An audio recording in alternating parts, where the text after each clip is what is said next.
18 years later, you get a $67,000 bill in the mail. Attaches wages, attaches tax return. Today's show is going to be an eye-opener. You're not going to believe what's happening. Social Security has a very dark side. It's very secretive. Every year, literally millions of people are being sued because it has made this massive mistake. And now they want their money back immediately. Today, my guest is Laurence Kotlikoff. He's a professor of economics at Boston University, president of economics security planning, and a New York Times bestselling author. Laurence, welcome to the show. Great to be with you, Bert. So I saw this on 60 Minutes. I couldn't believe it. This just seems so absurd. I mean, first of all, an overpayment in any situation, okay, that seems totally possible, especially when you're dealing with millions of people. But from what I see, the Social Security has like no mercy. They're ruthless when they overpay. It's almost like the IRS. They want their money now, regardless of their mistake. Yeah, the mistakes are being made by Social Security, not the IRS. And it could be, that you're a school teacher and you're collecting a pension and the school system wasn't covered by Social Security, and the pension amount, Social Security, you might have told Social Security the pension amount. They need that information to adjust your benefit downward because of the way the rules are written, because you didn't contribute your whole life to Social Security. And you might be collecting a widow's benefit or widower benefit or spousal benefit or divorced spousal benefit or your own retirement benefit. All these things are connected to your pension. And you tell them when you go in to apply for a benefit, hey, here's my pension. I'm getting it from the Illinois school system. It's not from covered employment. And I know that that's going to affect my benefit. And the person says, yes, we understand. Thanks for the information. We're going to incorporate this. Am I all set? You're all set. You go home, you start collecting these checks. 18 years later, you get a $67,000 bill in the mail, and you're living basically just on. And then they say, well, you have 30 days to appeal, and then you apply for them to either waive it or they don't send you any information about the source of the overpayment. And there's many, many different reasons for overpayments, including many of the overpayments are themselves mistake. The allegation that they made mistakes is itself a mistake. People really need to know this. This is part of the reason we wrote the book, so that people would know how to kind of try and protect themselves to the extent possible. So you get this thing, if you appeal, almost surely they're going to say, deny it. And then even though they're not supposed to, they're going to start cutting your check, potentially 100% within 30 days. So you might be living completely on Social Security, be disabled, for example, and they decide that, 12 years ago, you earned a couple $1,000s too much, and therefore we should have stopped your disability that year, but we forgot to, or we didn't figure it out because we didn't get the information from the IRS in time. But now we have it 12 years later. So $73,000, please. And by the way, it's now 30 days. We're stopping your check, and you have no other means of support. And it's happening to 1 million people a year, not millions, not 200,000. 1 million is what the acting commissioner of Social Security testified in the House Subcommittee on Social Security a couple of weeks ago, because this became, it's become much more public thanks to 60 Minutes. I was on 60 Minutes with Terry Savage, my co-author on a book that we released the same day that 60 Minutes show appeared. If you go to socialsecurityhorrorstories.com, socialsecurityhorrorstories.com, you'll see a link to the 60 Minutes show. You'll see a link to our book that we self-published on Amazon for $14.99. It's called Social Security Horror Stories. And then you'll see links to software. There's a $39 software tool called Social Security, Maximize My Social Security, and it's my company's software. For 39 bucks, you can check whether the benefit you're getting is the correct amount, so that if you're getting overpaid, you can set aside the amount of money, because they're likely to come after you. They could come after you. I've seen them come after people 45 years after they get this, Bert. A guy we got in touch with us. He gets a bill, clawback bill. It wasn't for a lot. It was for $175. What's it for? When he was a kid, he got a child benefit. The child benefits are supposed to end the month he graduated from high school. He got a child benefit for a month too long. Okay, for an extra month. 45 years later, swear to God, he gets a bill for $175. Then we've got people that are, on 60 Minutes, they featured a young man named Roy Farmer. He has cerebral palsy. When he was a kid, he had no idea that this was the case, but his mom has now passed away. When he was a kid, he was collecting what's called supplemental security income, which is benefits paid by the government, administered by Social Security. If you're a disabled child, you can collect benefits. So he's got cerebral palsy. He can't walk too well. And then he has 3 operations. At age 11, they send his mom a letter saying he can no longer collect child disability benefits because he's no longer disabled. Has he been cured of cerebral palsy? No, but they must have sent somebody over to look at how he was walking. After 3 operations, he could walk well enough for them to say he's no longer eligible for SSI benefits. His mom appeals, it's denied. And then they ask, I guess they probably asked for the money back, the benefits that they paid between the time they said he was no longer eligible and the time the appeal was finally denied. It's like $5,000 later. Then we fast forward to him being age 32. So we're talking about 21 years later. Out of the blue, he gets in his mailbox a clawback letter, pay us $5,000, or we're going to, it threatened to attach his wages, attach his tax return, cut his future Social Security benefits, or sue him. Like 5 different warnings.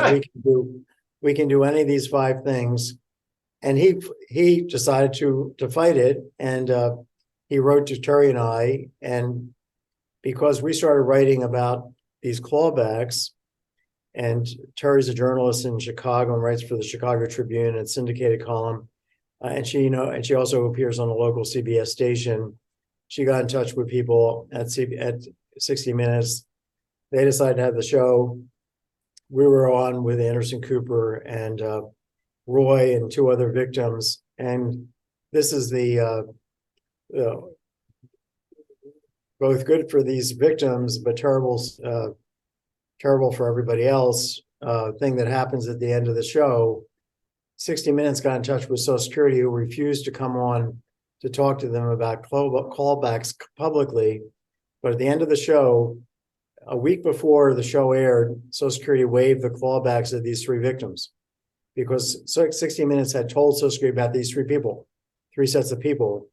One case was worse than the next, and they decided to waive the clawbacks for these 3 people, 3 families.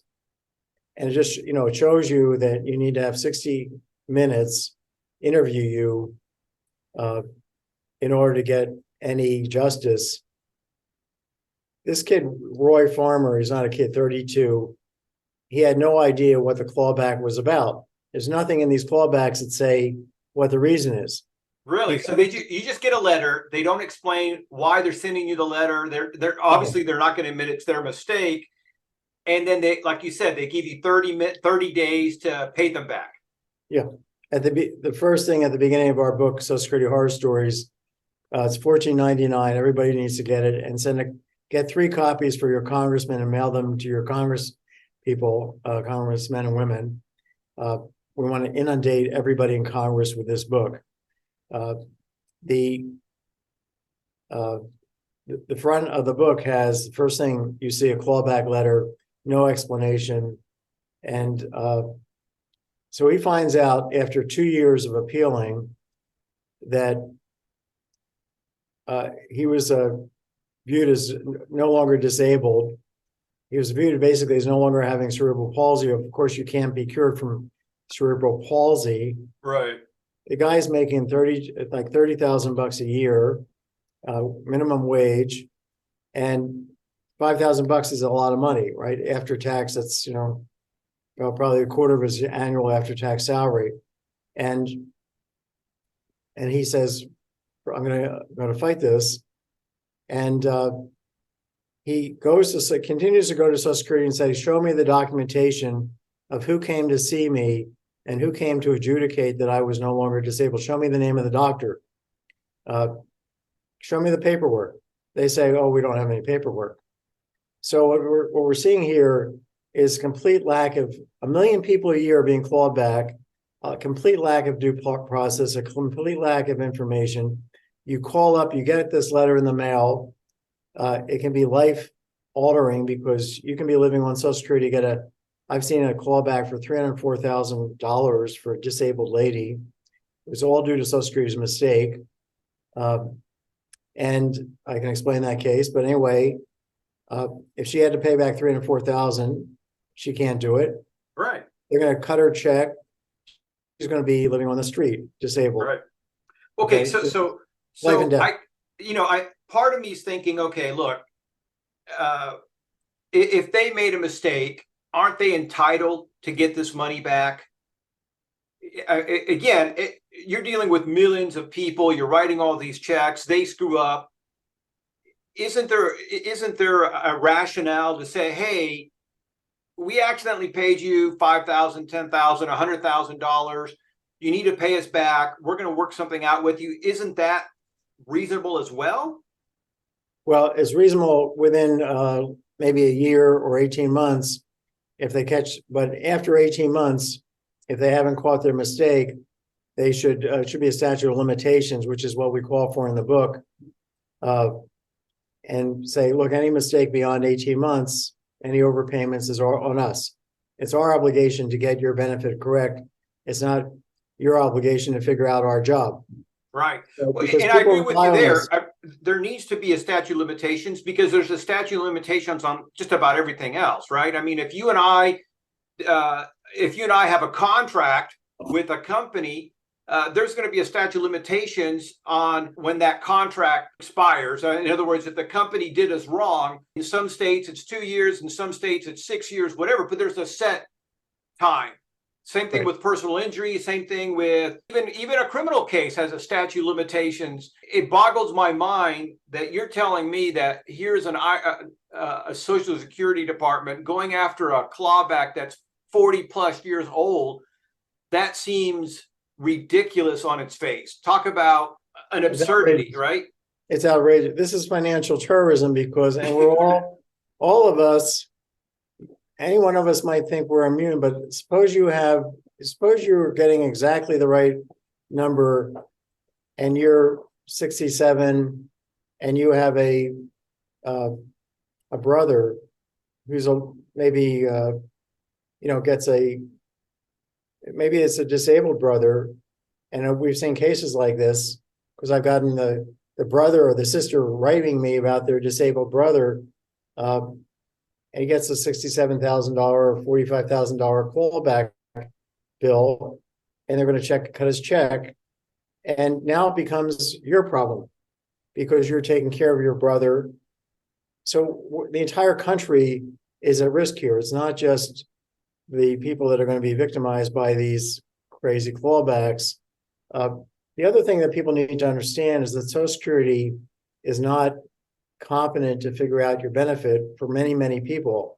They can't get it right because the system has hundreds of thousands of rules, about 2,728 rules in its handbook about just 12 benefits. Wait.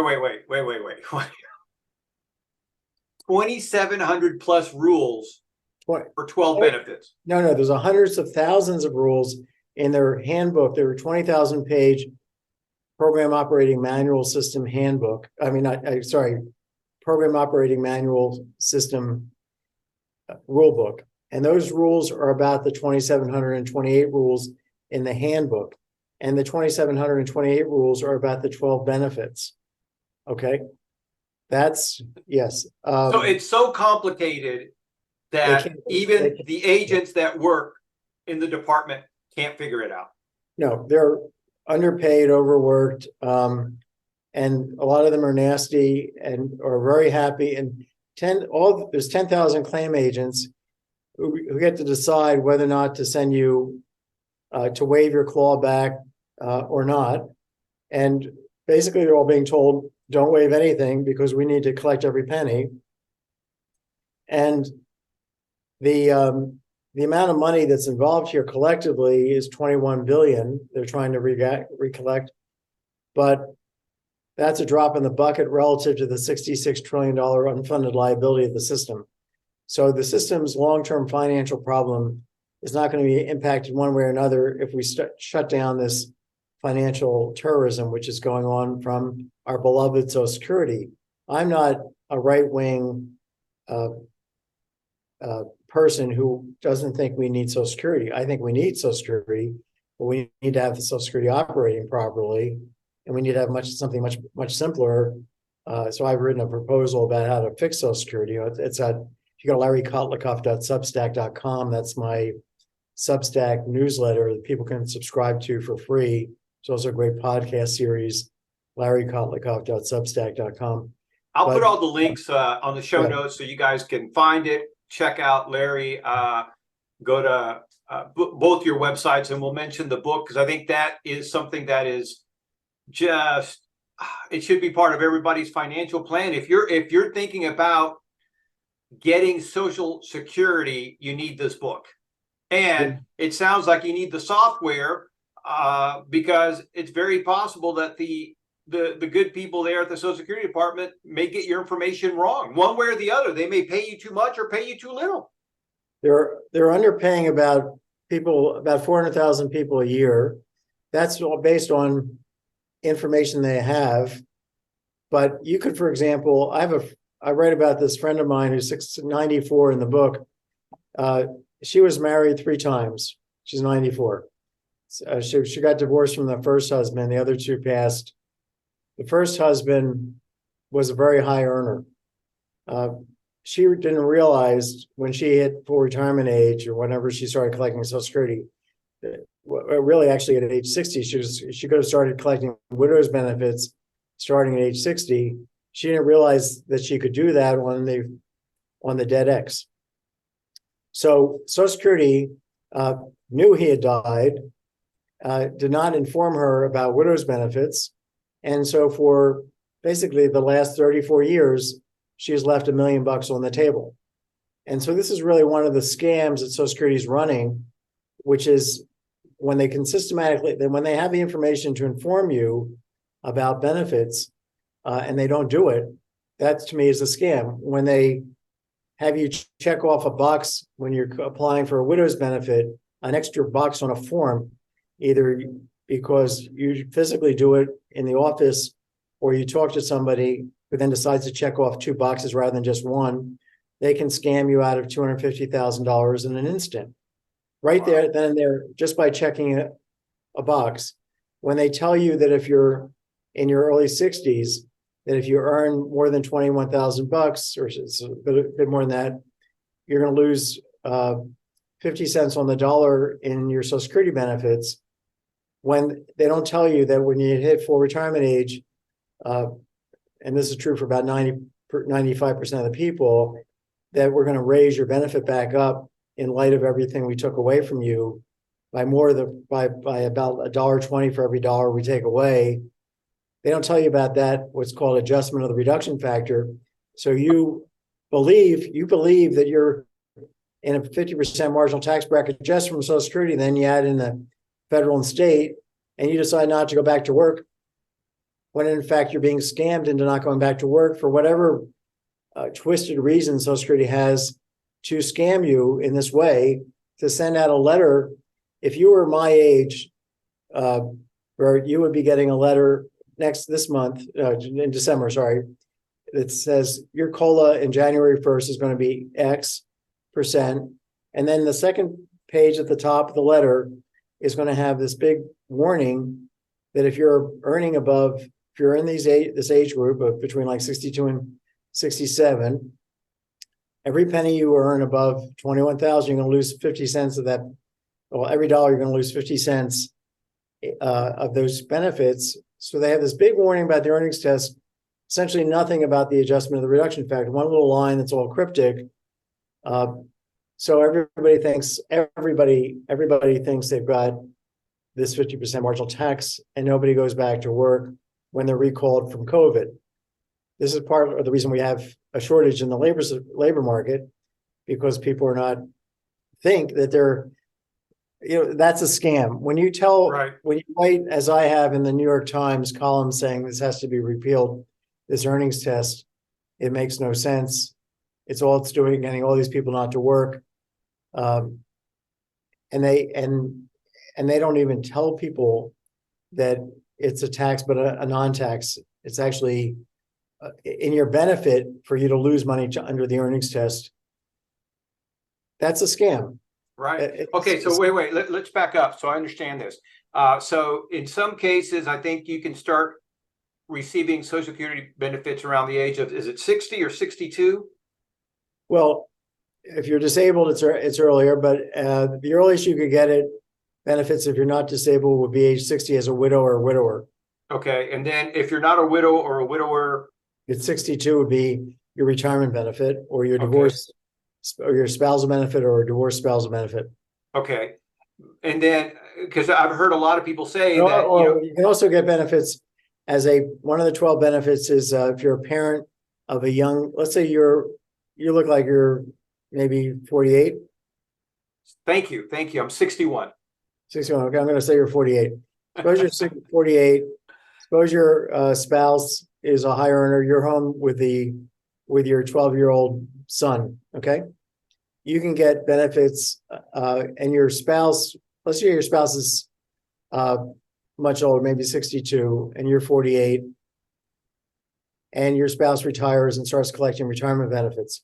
Well, your child, because they're under 19, it's 18, but 19 if they're still in school, they can collect a child's benefit on your spouse's really? benefit. And you can collect what's called a child in care spousal benefit. So you can both collect on your wife or husband who's now retired. That's an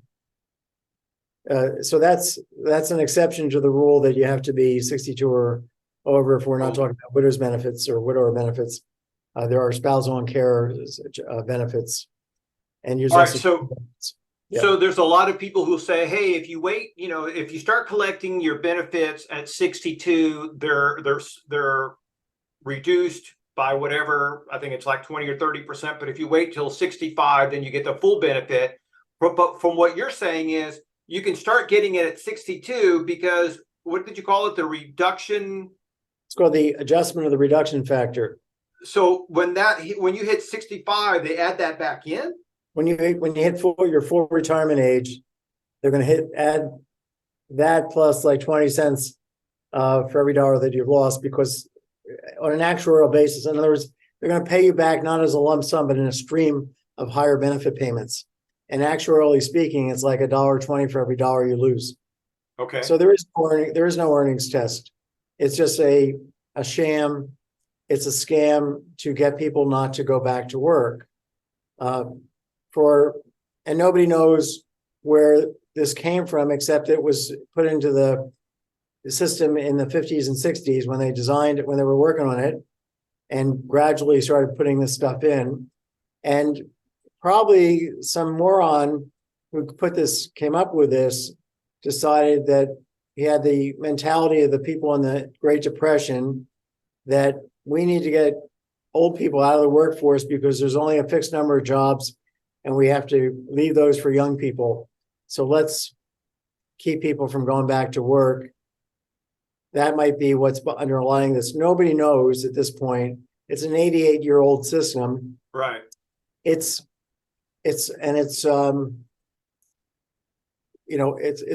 beyond the capacity of the staff to figure out how to handle things, and they don't have the data. If you worked for a non-covered employment as a school teacher in, let's say, the state of Illinois or Massachusetts, you would not be covered by Social Security. Then maybe you work as a school teacher for 20 years and the rest as in the private sector.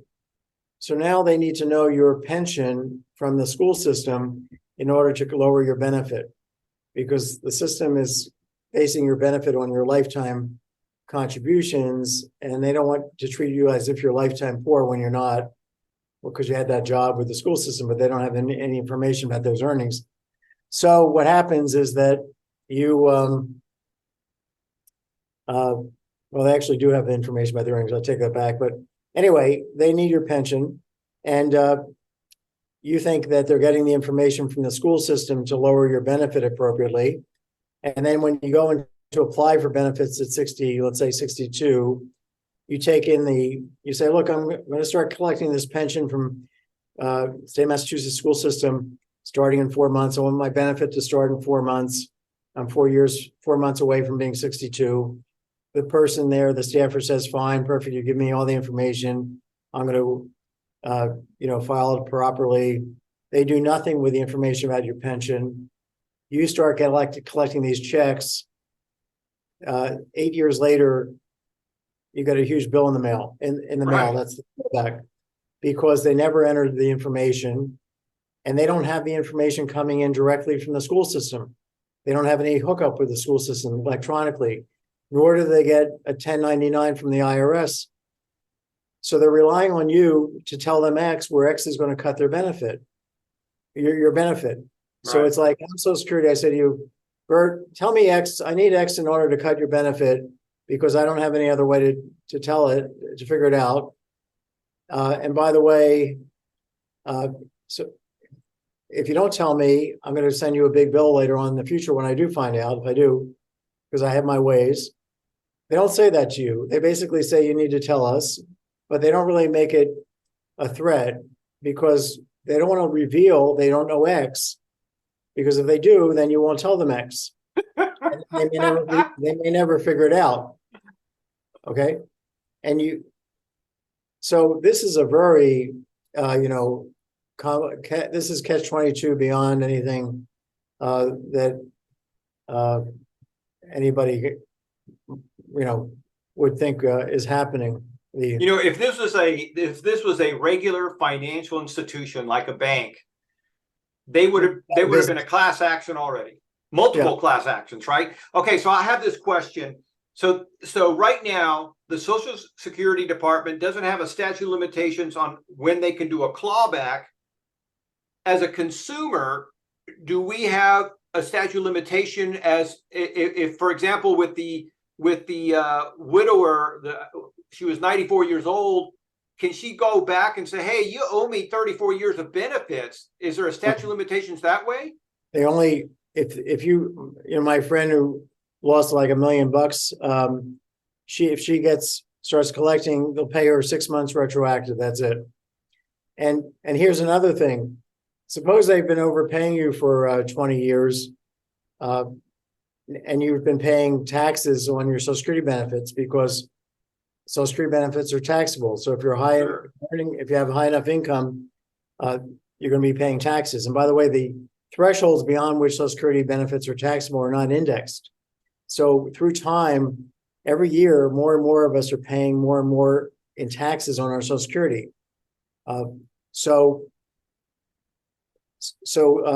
Yes. So here you are, and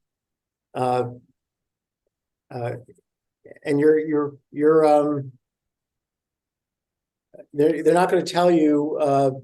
They're not going to rebate your extra taxes when they claw you back. Suppose they do claw you back, and you repay them. Maybe you have the wherewithal to repay them the $70,000, whatever they're asking for. But you've been paying extra taxes for all these years to the IRS. for the 20-year period, the IRS is not going to let you, it's not, as far as I understand, they might go back a couple of years and refund you the overpayment, but I'm not sure they're going to overfund you 20 years, and you would actually have to have your tax returns for the last 20 years, even if they were willing to do it, to adjust these.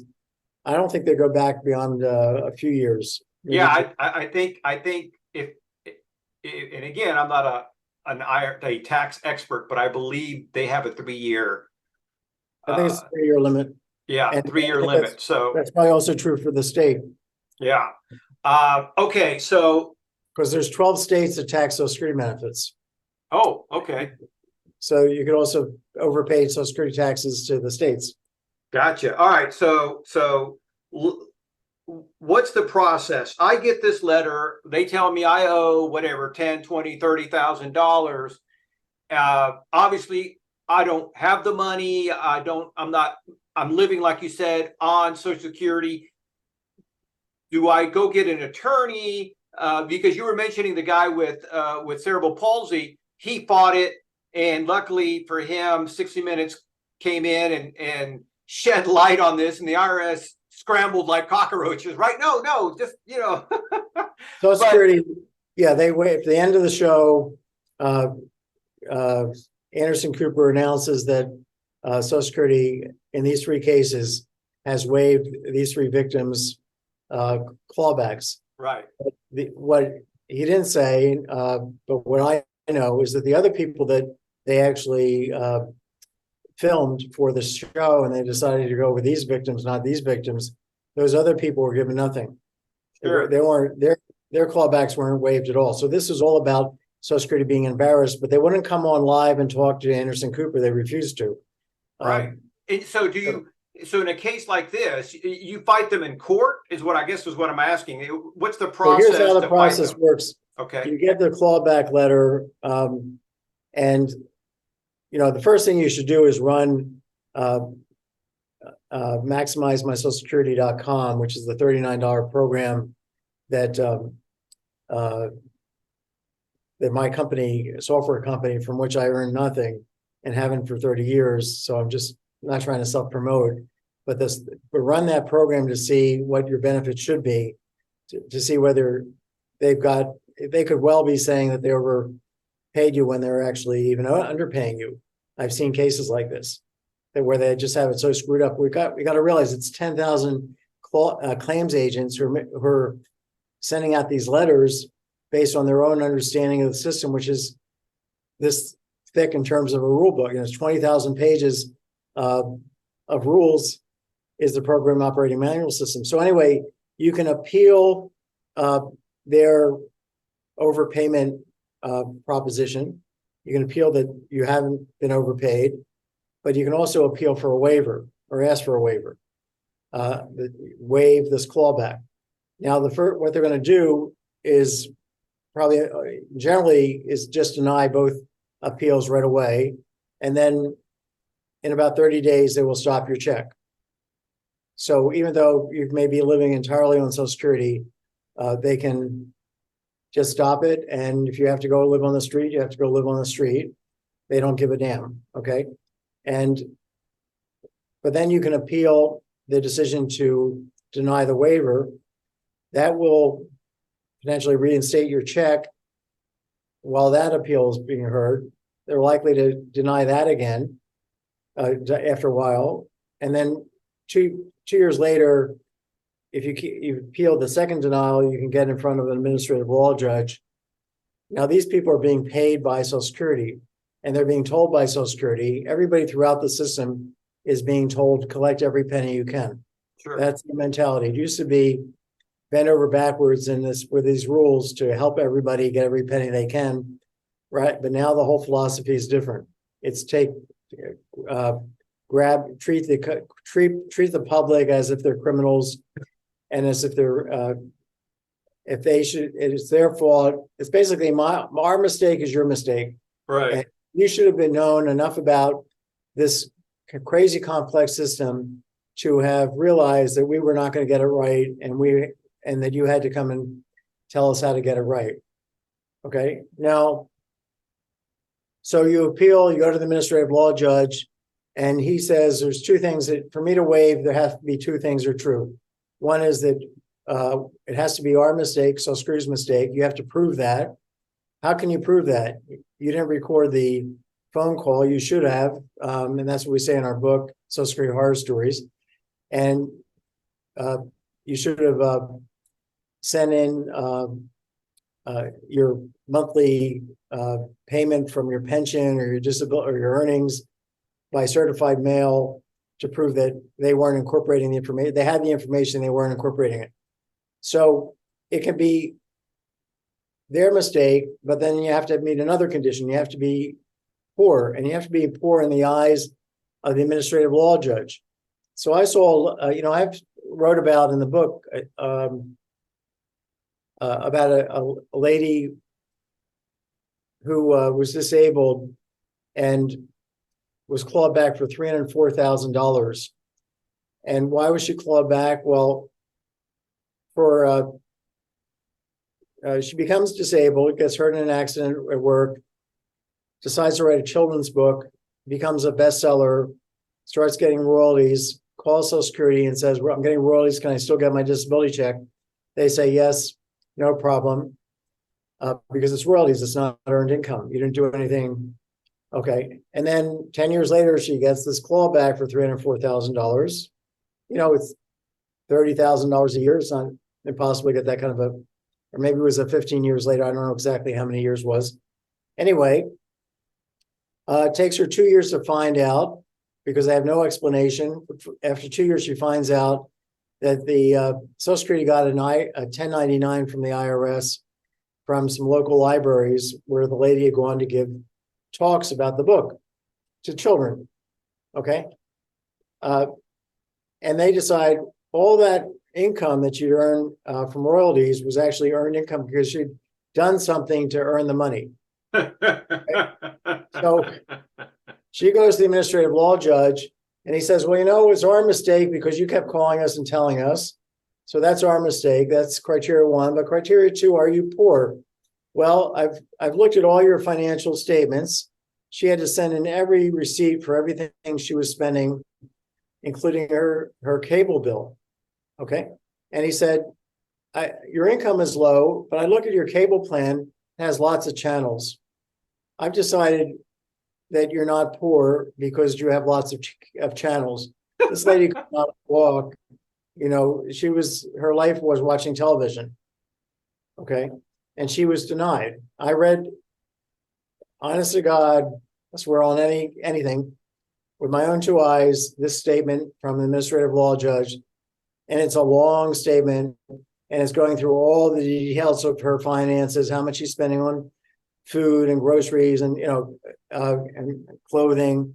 And then he comes to the cable plan, and that's where he says, it's, I deny.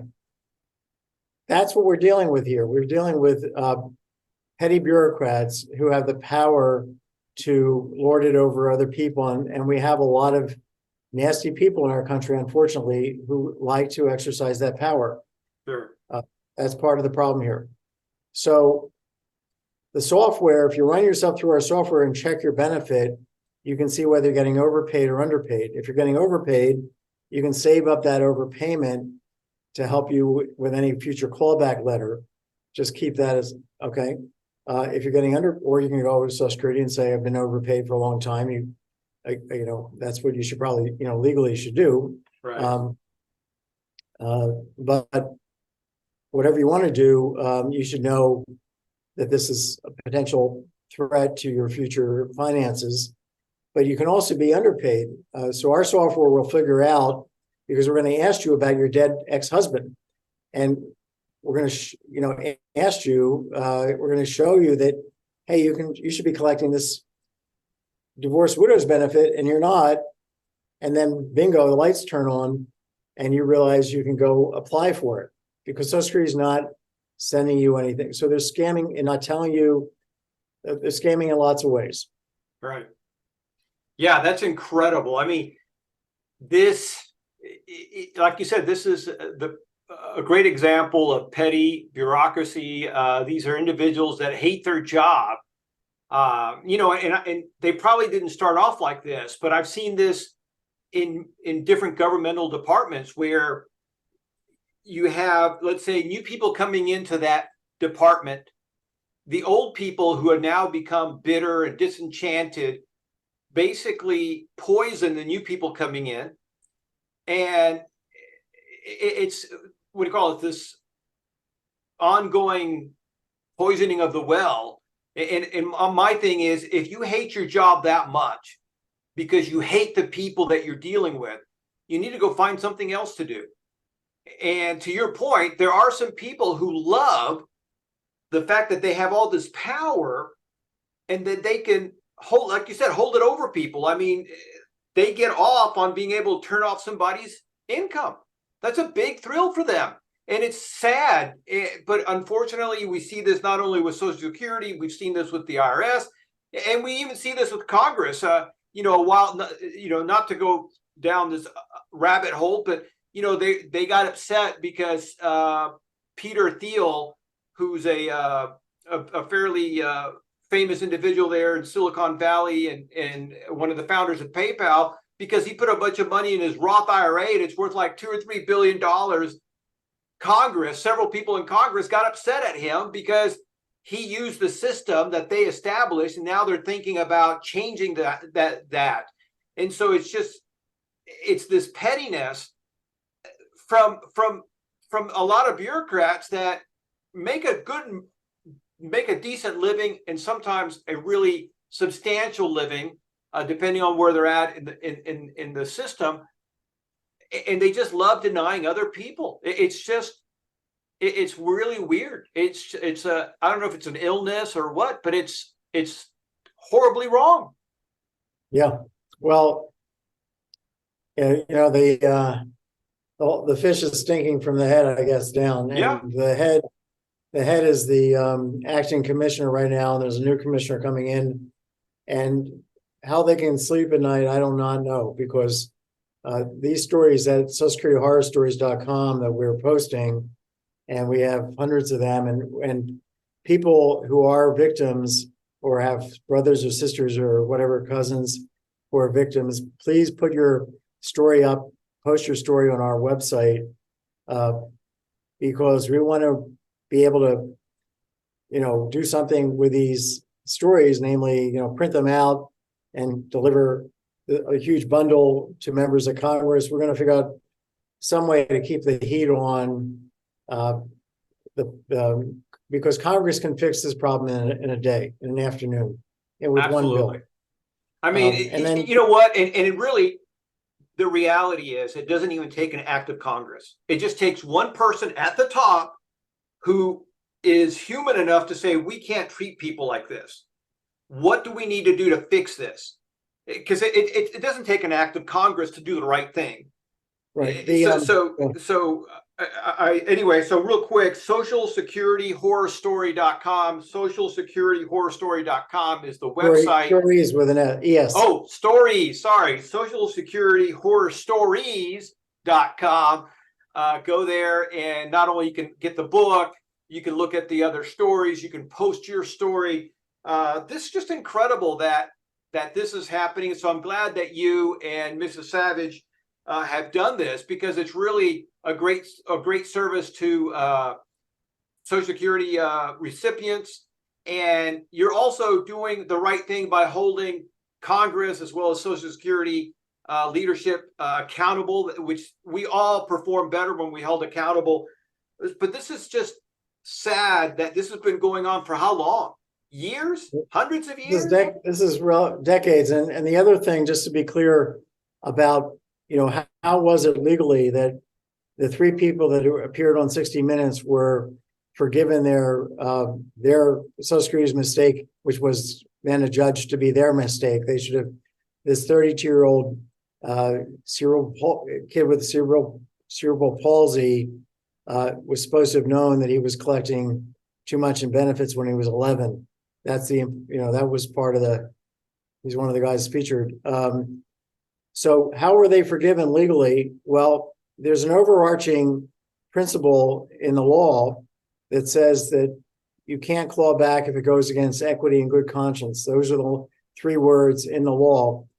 So Social Security can look at the law and decide, it's, the acting commissioner and the new commissioner coming in, they could decide tomorrow to send a letter to everybody, all the claims rep, saying, we're going to stop this practice. If it goes beyond 18 months, we're not going to claw back beyond 18 months, and we're not going to send out any clawbacks without explanations and without evidence for actual calculations of the overpayment and where they came from, and evidence of the mistake, the source of the mistake. If we tell somebody at 32 that when they were 11, they suddenly were told that they're no longer disabled enough to get SSI, you better damn have the report from the doctor that you include in your clawback letter, or just forget about it. Right. That's what's, yeah. And again, look, that to me is a great example. It doesn't take an act of Congress. It doesn't even take an act of God. It's just a human being saying this is wrong. Going after a child, and again, I know that he's 30 something now, but expecting an 11-year-old child to know the rules of law and Social Security and all this other stuff is unconscionable. And as you pointed out, they didn't even have the decency to get a medical exam to say, oh yeah, this guy is it's a miracle. He's cured from cerebral palsy. Yeah. It's incredible. I mean, I think it's likely they had the exam, but they didn't keep the information. They didn't keep any record of the exam. So they're the same. Claiming you owe us this money based on this. And then he says, well, show me, after 2 years, he finally figures out, they finally tell him that this was the source of the clawback, why he was being overpaid at age 11. And then he says, well, show me the statement by the doctor, the examination notes. Sorry, we don't have them. How can you do this? This is a violation of due process. We need a class action suit. And by the way, I don't know if I mentioned this earlier because I've done so many podcasts, but they've sued 6-year-olds. Like they sued a 6-year-old orphan for collecting survivor benefits, and his cousin, who had taken him in because his mom was killed in a car accident, and his dad was an alcoholic, and basically grabbing some other benefit that was supposed to go to the kid. The cousin's a policewoman in Florida. She contacts me. Not only were they Social Security clawing the kid back, the 6-year-old, they were clawing back the policewoman because she was receiving the checks on the child's behalf. She was now liable for the clawback herself. And so I wrote a column in Forbes called Social Security Sues 6-Year-Old Orphan. Guess what? The next day, the problem was waived. The clawback was waived. Well, again, I'm glad that you did that. I think this is a monster of a story, and it just goes to show you the different layers in our government, that something like this, which is repugnant, which is as you said, it's 1 million people a year. It shouldn't be going on. It just should not be going on. And I would, like you, I want to urge everybody listening today to share this episode with everybody. Check out socialsecurityhorrorstories.com.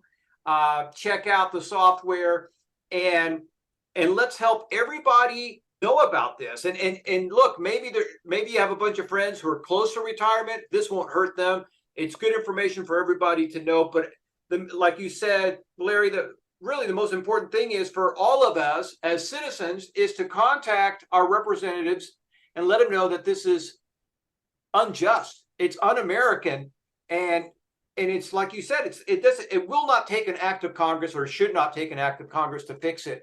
It's a real simple fix. And I'm so grateful that you guys are doing this work, Laurence. Thank you so much for stopping by, and look forward to have you back again. My pleasure, Bert. Thanks again.